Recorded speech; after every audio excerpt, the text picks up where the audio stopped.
Hi welcome to plus TV. కొంతమందికి వేలాపాల లేకుండా తరచుగా కడుపు నొప్పి వస్తుంటుంది.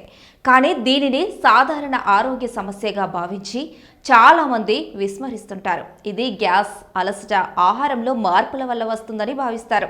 కానీ కడుపు నొప్పి తరచుగా సంభవిస్తే అది శరీరంలోని అంతర్గత సమస్యకు సంకేతం కూడా కావచ్చని మర్చిపోకూడదు.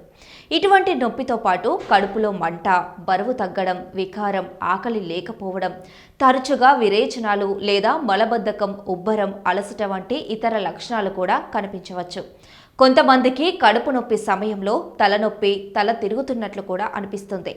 ఈ నొప్పి చాలా కాలం పాటు కొనసాగితే మీ రోజువారీ కార్యకలాపాలను సరిగ్గా చేయలేకపోతే అస్సలు నిర్లక్ష్యం చేయకూడదు. శరీరం ఇటువంటి లక్షణాల ద్వారా హెచ్చరికలు ఇస్తుంది.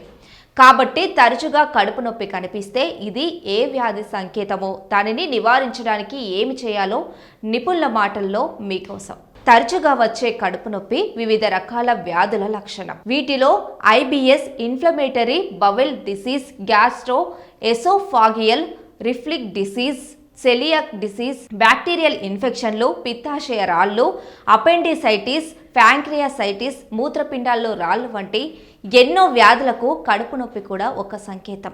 పెస్టిక్ అల్సర్లు, ఒత్తిడి, హెర్నియా, లాక్టోస్ అసహనం వంటి ఆహార ఎలర్జీలు కూడా నొప్పిని కలిగిస్తాయి. కొన్నిసార్లు అనారోగ్యకరమైన ఆహారపు అలవాట్లు, క్రమరహిత దినచర్య, దీర్ఘకాలిక ఒత్తిడి, ఆందోళన కారణంగా కూడా కడుపు నొప్పి వస్తుంది.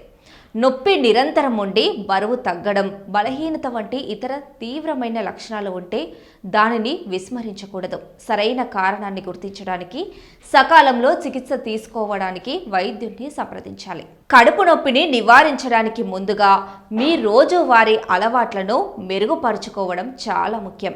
క్రమం తప్పకుండా సమతుల్య ఆహారం తీసుకోవాలి. వేయించిన, కారంగా ఉండే ఆహారాలు తీసుకోవడం తగ్గించాలి.